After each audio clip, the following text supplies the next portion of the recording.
2023년 6월 7일 수요일 새벽 기도회를 하나님 앞에 드리시겠습니다. 하나님의 말씀은 욥기 4장입니다. 대만 사람 엘리바스가 대답하여 이르되 누가 내게 말하면 내가 실증을 내겠느냐? 누가 참고 말하지 아니하겠느냐? 보라, 전에 내가 여러 사람을 훈계하였고 손이 늘어진 자를 강하게 하였고 넘어지는 자를 말로 붙들어 주었고 무릎이 약한 자를 강하게 하였거늘 이제 이 일이 내게 이름에 내가 힘들어하고 이 일이 내게 닥침에 내가 놀라는구나.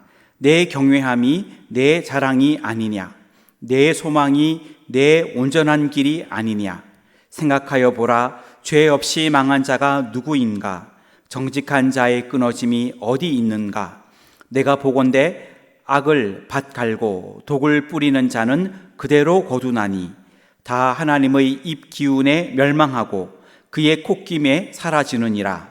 사자의 우는 소리와 젊은 사자의 소리가 그치고 어린 사자의 이가 부러지며 사자는 사냥한 것이 없어 죽어가고 암사자의 새끼는 흩어지느니라. 어떤 말씀이 내게 가만히 이르고 그 가느다란 소리가 내 귀에 들렸었나니 사람이 깊이 잠들 즈음 내가 그 밤에 본 환상으로 말미암아 생각이 번거로울 때에 두려움과 떨림이 내게 이르러서 모든 뼈마디가 흔들렸느니라. 그때에 영이 내 앞으로 지나매 내 몸에 털이 주뼛하였느니라. 그 영이 서 있는데 나는 그 형상을 알아보지는 못하여도 오직 한 형상이 내 눈 앞에 있었느니라. 그때에 내가 조용한 중에 한 목소리를 들으니 사람이 어찌 하나님보다 의롭겠느냐? 사람이 어찌 그 창조하신 이보다 깨끗하겠느냐?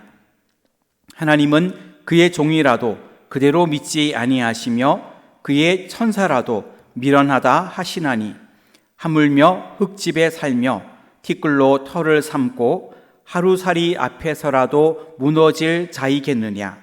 아침과 저녁 사이에 부스러져 가루가 되며 영원히 사라지되 기억하는 자가 없으리라.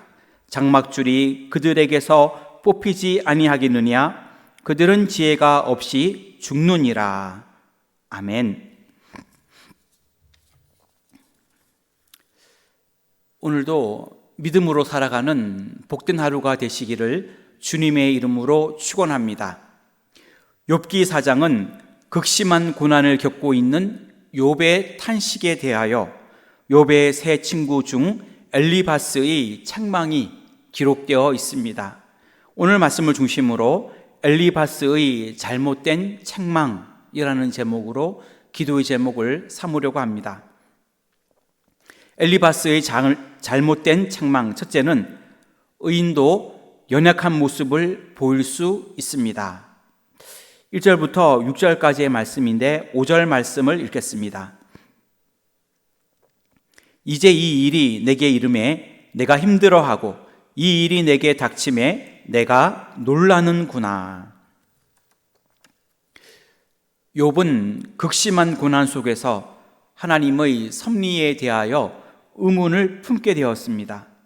그리고 그는 고통 중에 탄식할 수밖에 없었습니다. 세 친구 가운데 가장 연장자였던 엘리바스는 그러한 욥을 책망하였는데 그 이유는 과거에 욥은 시련을 당하는 타인을 위로하였고 교훈하였는데 지금은 그 당당함을 잃어버렸고 또 이제 스스로가 시련을 당하게 되자 경건함과 소망까지도 잃어버리게 되었고 그가 탄식하는 모습을 보였기 때문입니다. 하지만 욥기 1장 1절과 8절을 보면 욥에 대하여 욥은 온전하고 정직하여 하나님을 경외하며 악에서 떠난 자다, 이렇게 성경은 말씀하고 있습니다. 욥은 자신이 감당할 수 없는 엄청난 고난과 재앙이 임하게 되었을 때에 그도 너무나 놀라게 되었고 인간적인 연약한 모습을 보여줄 수밖에 없었습니다. 의인이라고 해도 엄청난 고난 앞에서는 인간적인 연약함을 드러낼 수밖에 없다는 것입니다. 엘리바스는 욥이 탄식하는 것, 그리고 그가 옛날에 그렇게 고면하며 다른 사람들에게 힘을 주며 그러한 모습들이 다 사라진 것을 보며 연약한 모습으로 있는 것에 대하여 책망하였는데, 사실 의인들도 얼마든지 어려운 일을 겪을 때마다 낙심할 수 있고 또 연약한 모습을 볼 수 있는 것입니다. 고난과 고통 속에서 우리가 가장 연약해질 때 우리의 위로자가 되시는 분이 계십니다. 그분은 우리의 예수님입니다. 그 예수님을 의지할 수 있기를 주님의 이름으로 축원합니다.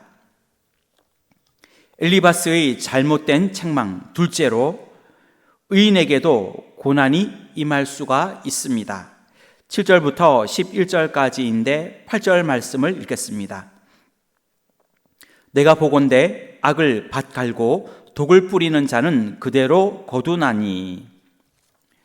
엘리바스는 인과응보적인 관점에서 공의로우신 하나님은 오직 악을 행하는 자에게 고난을 주신다라는 내용을 강변하며 욥의 그 고난의 원인이 욥의 죄에 있음을 지적하였습니다.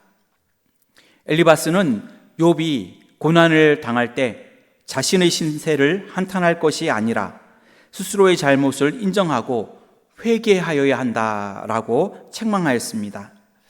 하지만 이 세상에서는 반드시 인과응보적인 논리가 적용되지는 않습니다. 그리고 특히 욥이 고난받게 된 배경은 하나님의 특별한 섭리가 있었기 때문이지요.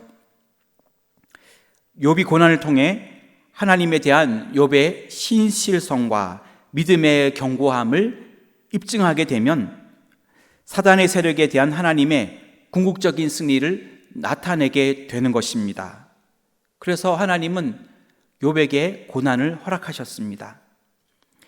이러한 예를 볼 때에도 의인에게도 극심한 고난이 임할 수가 있다는 것입니다. 우리는 이 사실을 기억하며 하나님의 주권적 섭리를 깨닫고 믿음으로 하나님을 의지하며 살아갈 수 있기를 주님의 이름으로 축원합니다. 엘리바스의 잘못된 책망, 셋째로 자신의 주관적인 체험과 지식으로 욥의 고난을 잘못 이해하였습니다. 엘리바스는 자신의 주장을 분명히 하기 위해 과거에 자신이 체험하였던 하나의 환상을 공개하고 있습니다. 엘리바스는 환상이 자신에게 주어진 과정을 설명하면서 환상의 확실성을 확고히 하였고, 환상을 통하여 밝혀지고 있는 하나님의 절대의로우심, 인간의 부패함, 그로 인한 고난, 죽음의 당위성을 계속해서 말하고 있습니다. 그러나 엘리바스는 욥의 고난 속에 있는 하나님의 특별한 섭리는 이해하지를 못하였습니다. 엘리바스는 자신이 알고 있는 주관적인 체험, 일반적인 지식으로 욥의 고난을 잘못 이해한 것입니다. 엘리바스가 주관적인 체험과 일반적인 지식을 가지고 있었다는 것은 신앙적인 측면에서 매우 좋은 모습일 수도 있습니다. 하지만 그것이 다는 아니라는 것입니다. 욥에게는 그러한 내용이 맞지 않을 수도 있는 것입니다. 엘리바스의 책망과 주장은 욥에게 진정한 위로도 주지 못했고 어떠한 해결점도 제시하지를 못하였습니다. 우리들도 마찬가지입니다. 나의 주관적인 체험이나 내가 알고 있는 지식으로 다른 사람을 판단하면 실수할 수 있습니다. 우리 모두는 나의 신앙 체험 또는 나의 일반적인 지식으로 다른 사람을 판단하지 않기를 주님의 이름으로 축원합니다. 기도하겠습니다. 하나님, 의인도 연약한 모습을 보일 수 있다는 사실을 기억하게 하여 주시옵소서. 또한 의인들에게도 얼마든지 고난이 임할 수가 있음도 기억하게 하여 주시옵소서. 또한 자신의 주관적인 체험이나 일반적인 지식으로 다른 사람의 고난을 잘못 이해하는 일이 없도록 우리를 붙들어 주시옵소서. 하나님, 우리 교회를 축복하여 주시고 큰 기쁨이 있는 교회가 되어 순종하는 교회, 늘 모이는 교회, 찬송하는 교회가 되게 하옵시고 우리나라 민족, 대통령, 위정자들을 붙들어 주옵시고 인도 캄보디아 해외 선교, 조도 국내 선교 위에 하나님이 은혜를 베풀어 주시옵소서. 어제는 은혜광성 문화 페스티벌이 있었습니다. 하나님이 은혜 중에 잘 마치게 하심을 감사드립니다. 교회의 큰 교제와 잔치가 되게 함을 감사합니다. 우리 교회가 더욱더 힘있게 주님께 영광 돌릴 수 있도록 축복하여 주시옵소서. 이 시간 기도하는 건강의 문제와 물질의 문제와 또한 가정의 모든 문제와 자녀들을 위한 모든 기도 위에 함께 하여 주옵시고 하나님이 응답하여 주시옵소서. 이 모든 말씀 우리 구주 예수님의 이름으로 기도하옵나이다. 아멘.